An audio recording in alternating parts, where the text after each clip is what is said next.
Good afternoon. Nice to just kind of feel like you're going into a normal week after all the ups and downs with injuries and uncertainty and all that. Yeah, it feels pretty normal. Still taking care of everything as far as rehabbing and getting myself ready, for Sunday. I feel like at this point in the season, that's every single player on every roster. So, just trying to get as healthy as I can and be ready for Sunday.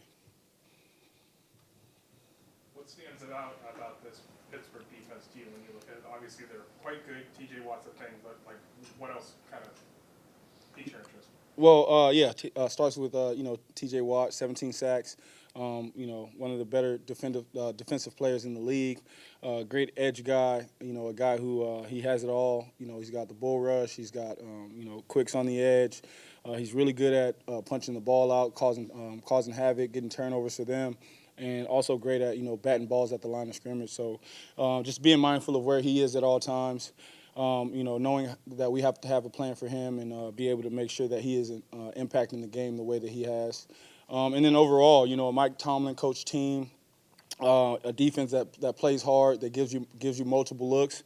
They're going to go out there, they're going to fight, they're going to compete. They lead the league in turnover differential.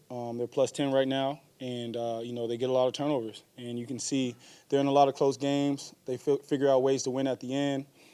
They keep believing, they keep fighting, very similar to how we are and how we're built. So a great defense, a lot of good players on that side, some young players, but another challenge. They got Highsmith on the other side who's got about 7 sacks, but I think he's got 2 interceptions, a couple forced fumbles. So a couple guys on that side we got to be very mindful of. What have you seen in the way that they filled the holes in the secondary? They've had a lot of injuries, and now Patrick Peterson's playing in position, and there's a rookie starting at corner.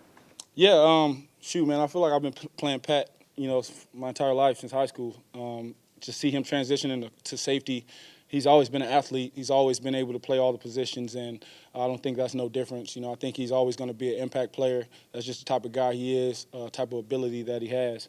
And then, rookie corner, but he's out there. He's playing like a vet. He's got a lot of confidence. A taller, more slender guy, long arms. Seems like he does well in and out of breaks. So another guy we got to be, on top of and make sure that, when we're going at him, we're placing the ball in the right places. They got a lot of talented guys on that defense, on that team, and we expect them to come in. They're fighting for their season, so we expect them to come in and be prepared. What are your thoughts on what Russell Wilson's going through? I'm just here to talk about the Steelers. Okay, so free 3 was that a message of support for him? I'm talking about the Steelers today. Thank you. The run game has been a little bit hit and miss. You're getting the yards through the air, and you're getting the points that you need. What would having more yards on the ground do for options and just the offense in general? Yeah, I think, again, more yards on the ground, in the air, however we can get them, is going to help our offense. It's going to help any offense. We always talk about being balanced.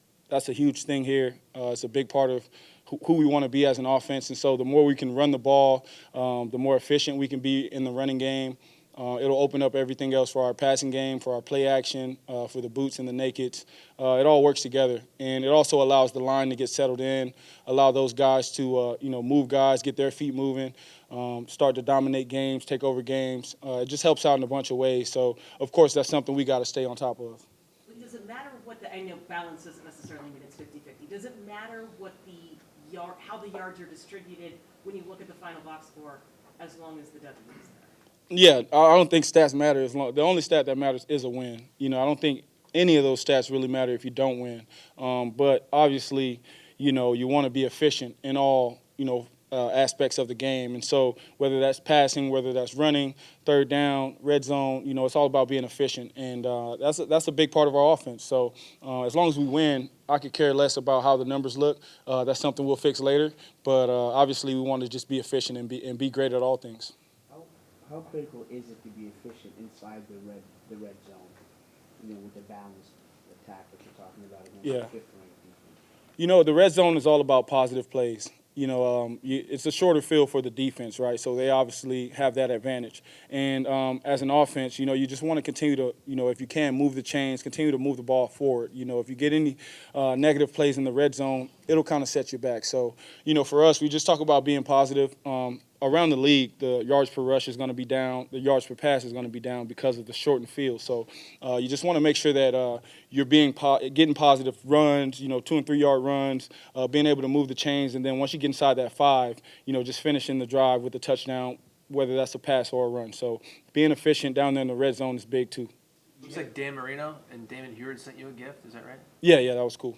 Was that for the history that they referenced there? Was that the Yeah. 2 different quarterbacks leading game drives? Okay. Yeah, Damon Heward and Dan Marino, they did it, and I guess Izzo was actually on that team, so he might be the common denominator in all this. And they did it back then, and Drew and I were able to kind of do that, these past couple weeks. So it was cool to get that from them. Dan Marino has always been one of my favorite quarterbacks, and that's something I'll hold on to forever. Were you a Dolphins fan growing up? I wasn't a Dolphins fan, but was a Marino fan.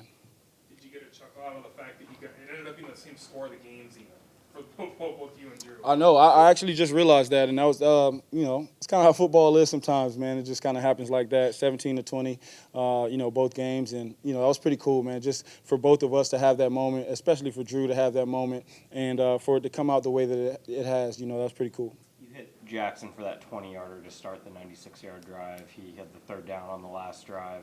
Obviously, a couple game winners this year. What about him as a rookie makes him come through in those big moments?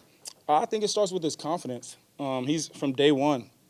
Jackson's been the guy that's been extremely confident in his ability. He wants the football, and so those pressure moments, he's played a ton of big games at Ohio State.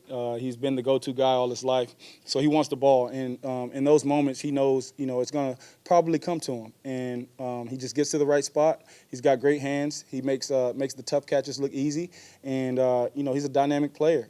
He's a guy, if they want to double DK and they want to double Tyler, he's another guy that can win his one-on-ones. And I think he's continued to show that, over the course of the season. When did he earn your trust? Way back in, when we were in Miami throwing, kind of hit him with a pass and kind of hurt his finger a little bit. And most guys would kind of shut it down and be like, let's come back another day. He went inside, wrapped it up, came right back out, and finished the drill. And so that to me spoke volumes about who he is. When was that? Off season. It seems like you guys have been a little bit more consistent on 3rd down recently. Anything you kind of take away from that area of success that you guys have had and where the improvements come from? Yeah, I would say, as I've said every week, better execution. That's always going to be the main thing. Protection, starting with play calling, then protection. Me getting the ball out on time, being accurate, being decisive in my decision making. Receivers, route runners, running great routes, getting to the open spot at the right time, catching the football. We've had a bunch of, where we've thrown short of the sticks and guys have had to make somebody miss or, catch it and get 2 or 3 extra yards. So guys understanding the situation, and just being locked in and executing, I think that's been the total difference. In terms of what stands out about Seattle and the emphasis on 2-minute drills and things like that, differentiating from the rest of the league, is it just the emphasis or is it how you guys do the 2 minutes? Yeah, I would say it's just the preparation in terms of, today we were just going over 2-minute right before I came in here. And so that's something that we do, at least 2 or 3 times a week. And we're talking about it throughout the entire week. We have meetings about it. We walk through things on the field. We talk about adjustments. We talk about, things that they do as a defense. And so when that situation comes, I think everyone is, pretty much just locked in and understanding what's the situation at hand and what to expect. And so there is no indecisiveness, guys that know exactly what to do, and you see guys out there playing fast and being confident in that. So I think it's really a testament to the just overall preparation that we have. For someone like Mason Rudolph to come in first start, how hard in your experience to come in and not having played many games to follow it up with another good game? Man, obviously he had a really good game last week, and the NFL's hard. It's not easy to win for any quarterback, starter or a guy who's stepping in. And so, hats off to him for playing a tremendous game. I think the consistency part, that's really up to him. I can't really speak to that. I hope our defense crushes them and they don't get anything. So, maybe next week he'll have a better game. But for me, I just think it's overall consistency. And, I think every guy who gets their shot, you just got to continue to show that you can continue to do it over the course of time, and it's not like a 1 week or 2 week thing. Anything else? Thank you. Thank you, guys.